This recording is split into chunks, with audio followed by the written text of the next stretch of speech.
चळवळीबद्दल जाणून घेऊ। गदर चळवळ 1904 सालच्या आसपास बरेच भारतीय नागरिक उत्तर अमेरिकेत, खास करून व्हॅनकुव्हर कॅनडामध्ये स्थलांतर करत होते। या स्थलांतरित नागरिकांमध्ये अधिकतर लोक पंजाब प्रांतातून आले होते। जवळपास सर्व शीख समुदायाचे होते। ब्रिटिश ईस्ट इंडिया लष्करात यापूर्वी कार्यरत असलेले सैनिक यामध्ये सामील असायचे। निवृत्तीनंतर एका चांगल्या जीवनशैलीचा अनुभव घेण्यासाठी त्यांनी कॅनडामध्ये स्थलांतरित होण्याचा निर्णय घेतला होता। पण कॅनडामध्ये यांना भेदभावाचा सामना करावा लागला।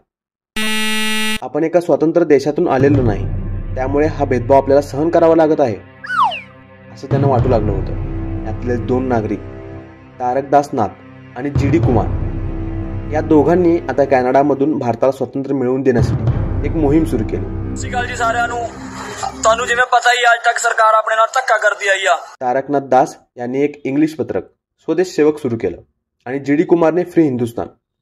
या भागात राहणारे इतर भारतीय नागरिक या पत्रातून जी लेख यायची त्यातील विचाराने प्रभावित होऊ लागले। बघता बघता कॅनडामध्ये सुद्धा भारतीय लोकांची एक राजकीय संघटना बनू लागली होती। पण आता कॅनडा सरकारने 1910 साली या गोष्टीमध्ये लक्ष घातलं। जी डी कुमार आणि तारकनाथ दास या दोघांना कॅनडामधून हद्दपार करण्याचा निर्णय सरकारने घेतला। नकाशामध्ये जी ब्ल्यू लाईन दिसत आहे ती कॅनडा आणि अमेरिकेची सीमारेषा आहे। व्हॅनकुव्हर शहर या बॉर्डरच्या जवळच आहे। जेव्हा या दोघांना कॅनडामधून हद्दपार करण्याचा निर्णय घेण्यात आला तेव्हा या दोघांनी अमेरिकेतील सिएटल गाठलं।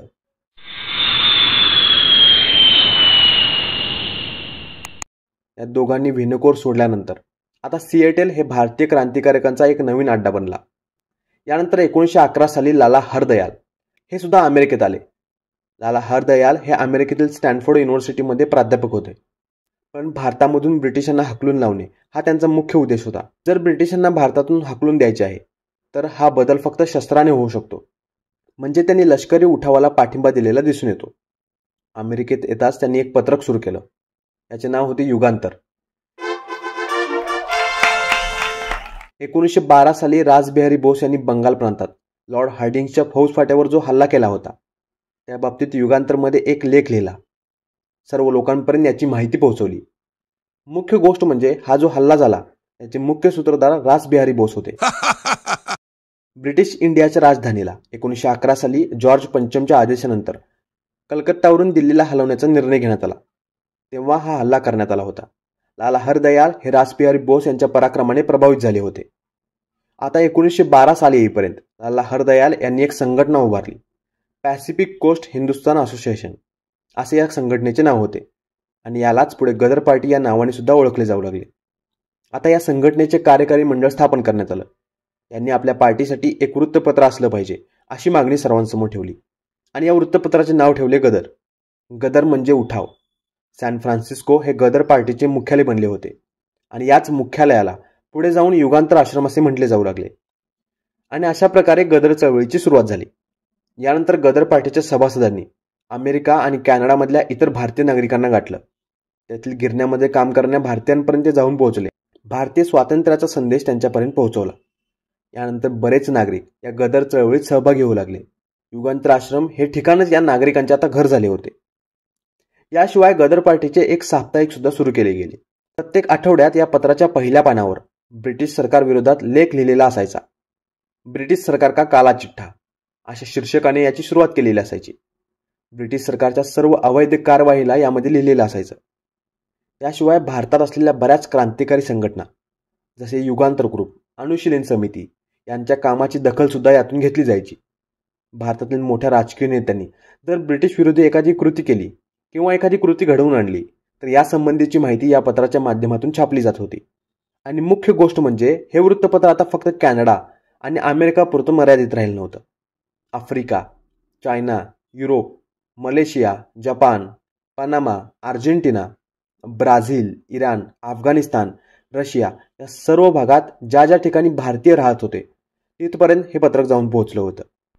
याशिवाय या सर्व ठिकाणी युगांतर आश्रम सुद्धा उभारले जाऊ लागले। लोकांचा सहभाग वाढत चालला होता। 1916 साली येईपर्यंत गदर वृत्तपत्राच्या प्रत्येक आठवड्याला जवळपास 10 लाख प्रती छापल्या जाऊ लागल्या। आता 1916 मधून थोडं मागे येऊ।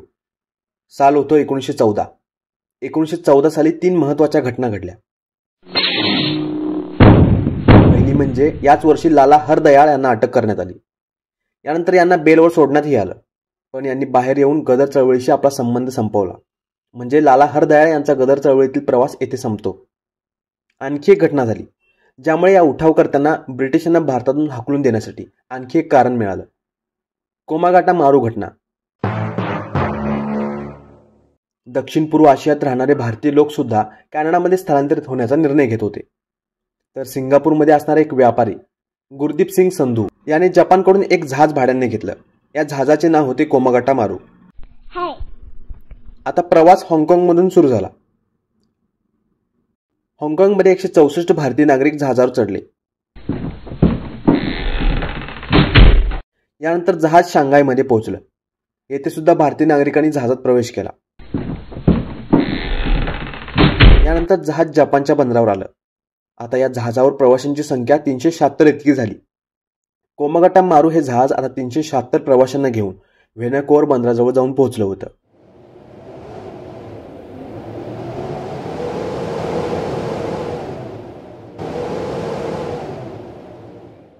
पोहोचलं खरं, पण या बंदरात यांना प्रवेश नाकारण्यात आला.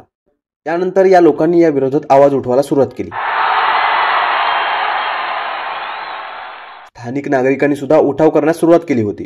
कॅनडामध्ये न्यायालयात खटले भरले गेले, तरी कॅनडा सरकारने यांचे म्हणणे ऐकून घेतले नाही.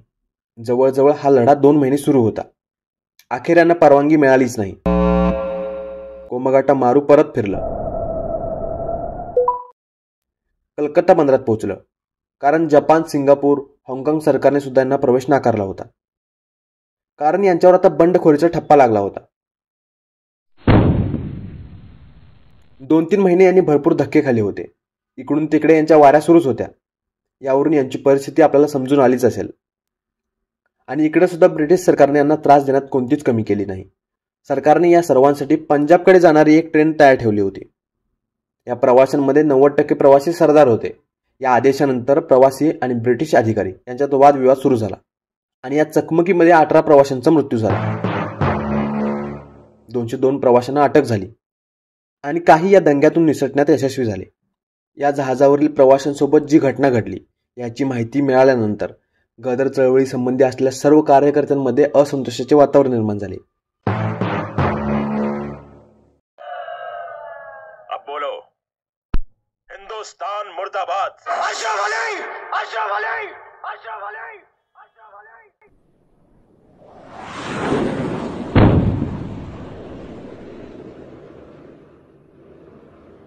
या दरम्यान 1914 साली पहिले महायुद्ध सुरू झाले होते.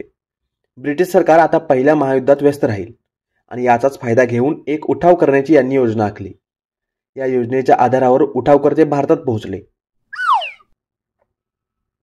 भारतात आल्यानंतर यांनी रासबिहारी बोस यांच्याकडे गदर चळवळीचे नेतृत्व करण्याची मागणी केली.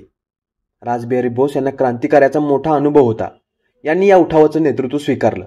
आता हे उठावकर्ते ब्रिटिश लष्करातील भारतीय सैनिकांना भेटू लागले आणि या भारतीय सैनिकांच्या मदतीने भारतात ब्रिटिश सरकारविरोधात एक सशस्त्र उठाव करण्याची तयारी सुरू झाली होती.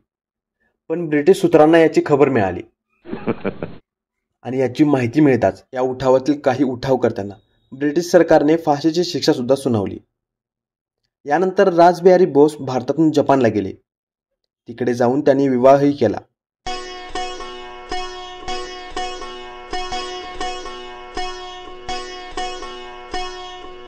अशा प्रकारे गदर चळवळीत आता एकही नेता उरला नव्हता. 1916 साली येईपर्यंत ब्रिटिश सरकारने गदर चळवळीला दडपून टाकलं. आतापर्यंत आपण गदर चळवळ कशी सुरू झाली, गदर चळवळीचा कसा अंत झाला याबाबत सर्व माहिती घेतली आहे. आय होप हा व्हिडिओ आपल्यासाठी इन्फॉर्मेटिव्ह असेल. आधुनिक भारताच्या इतिहासातील अशाच घटना